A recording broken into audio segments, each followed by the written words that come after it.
let's stay relevant. We just had the most volatile week in maybe stock history. I could be wrong. There's like the crashes or what have you. You'd be the expert on that. Man, this Reddit stock, this Wall Street bets, this GameStop situation. What do you make of it, man?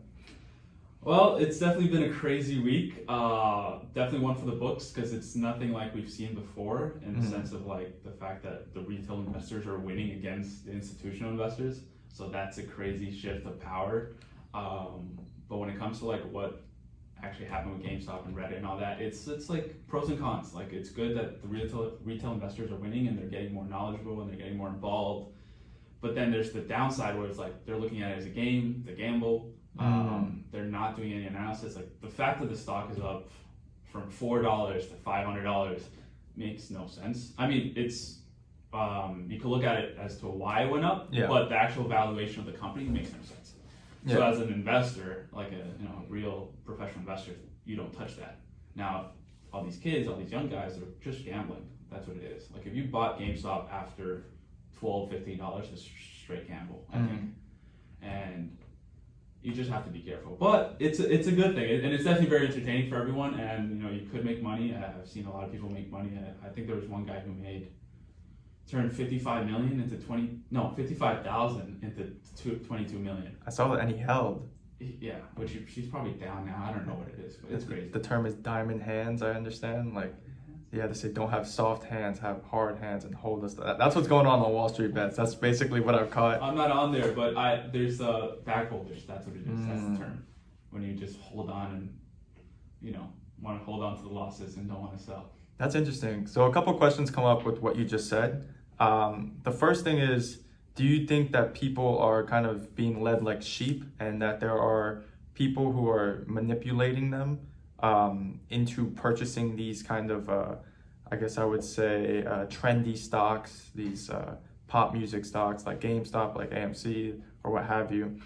I would love to get your take on that. Well, there's always a certain amount of manipulation going on in the sense of like, even just like, let's say an artist, someone that has about a bunch of followers, like there's always going to be an influence to masses of people, right? But now it's like, the guy who's running Reddit, whoever that guy is, yes, he's influencing, like I think he has like over 6 million members on the Reddit page now. It's growing. Which is crazy. And like literally, and then on Twitter, he probably has like 800,000 followers in a matter of 2 days. And like he tells a stock and he's telling these guys like, hold the line, we're going to the moon, don't sell. We're gonna hurt the institution, we're gonna hurt the hedge funds. And like, it's not them against us. We're all there to make money and we're all there to grow our financial stability and freedom and all that stuff. But like, yes, there's a reason why the SEC is kind of investigating into this Wall Street bets guy, and then there's also possibly like Congress and stuff like that because this is manipulation of stock. So there could be legal effects that come after this, which we'll see. And then like that's why these stock the brokers were restricting trades because like they wanted to protect them in a sense. But then it's also that's another tricky one, which I don't know, but it was a good and bad thing. Good in the sense that they were trying to protect people, but then it's also bad because free market. They literally said no, you could only sell a stock, which is like the craziest thing that's happened in forever in the stock market, I believe, because like they were literally controlling, like they were like no, like the stock. They literally the broker itself was saying, look, we're only going to allow you to sell the stock, so it's going to dump, and that's kind of saying like, oh, we're going to protect our big guys because they're losing money, so we're going to stop all the retail. So that's why it's like bad and good, and like it's a very dangerous game right now. Yeah, I don't know if you can escape the conflict of interest in terms of like what's happening with Wall Street, what's happening legally, like you said with the SEC. Now, something that also comes to mind is like, do you think that there are going to be regulations or new laws implemented because of this? Do you think this kind of shifts the whole table? Or do you think there's just going to be like a return to normal in some sense of the way? Because I feel like this movement like did something to people mentally. I feel like it empowered them. And I also feel like maybe they lost trust in the market and in governments. So it's an interesting way to start off 2021 right after a crazy 2020. But what do you think about that? I don't think they're going to really change any rules. They're definitely maybe like slam the hammer on brokers. But when it comes to like, let's say short selling and what the hedge funds were doing, that's been part of the market since it's been established pretty much.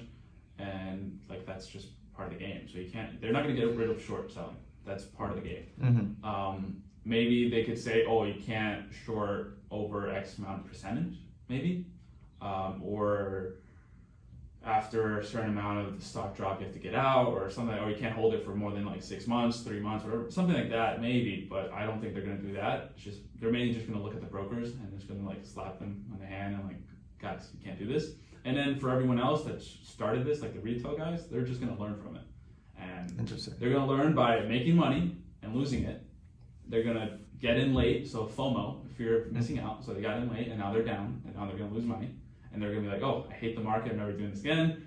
Or they're gonna double down, whatever it may be, but it's educational all around. And it's extremely entertaining. Like, we're probably gonna get a couple movies out of this, which is gonna be great. Just as a bonus to this topic, like, I think a lot of people kind of look at it in a similar way to I look at it. I always try to wonder, like, who's winning the situation. And I know some people, like you mentioned FOMO, but there's also some people who are like, if they don't feel like they're winning, they will maybe not participate or what have you.